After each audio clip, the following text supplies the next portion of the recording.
Večkrat vidim osnovnošolce, ki vejpajo. Ne dojemamo kot elektronska cigareta, ker so noter okusi in dojemamo bolj, da je boljši kot elektronska cigareta. Vejpanje je uporaba elektronske cigarete. Vsak vejp, paf, bar, mod, to je elektronska cigareta. Sem opazila osnovnošolce, ki kadijo.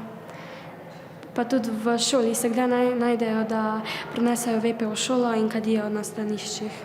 To je težava, s katero smo se soočali že v preteklih šolskih letih. V letošnjem letu se mi pa zdi, da je zadeva še malo eskalirala. Prisotno to je, mislim, da praktično na vsaki šoli. Hočejo to probati zato, da bi bili cool. So trgovine, ki ne upoštevajo dejstva, da je to moč kupiti samo z osebno izkaznico ob polnoletnosti, tako da imamo informacije, da se s tovrstnimi izdelki srečujejo in tudi poskušajo tudi že petošolci. Sem probala, zato ker me je zanimalo, ker so te okusi, ki te malo privlečejo k sebi.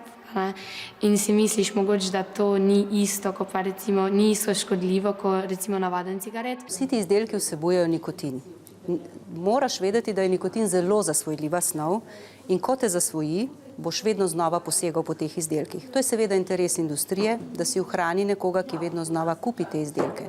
Ampak pol, ko si malo prebereš ali pa ti kdo kaj več o tem pove, pa se zaveš, da dejansko je isto, samo da je vej bolj vabljiv, ker mogoče diši, pa ima nek okus. V tvojem starostnem obdobju se tudi močno in hitro razvijajo možgani. Nikotin posega v ta razvoj in ti lahko povzroča velike težave, kot so recimo spremenjene miselne sposobnosti, motnje razpoloženja in tudi poveča tveganje, da boš posegal po drugih drogah. Pogovorni ozaveščanje so seveda prva koraka, če se pa te stvari v šoli ponavljajo, potem pa sledijo ostrejši ukrepi, kot so potem vzgojni opomini.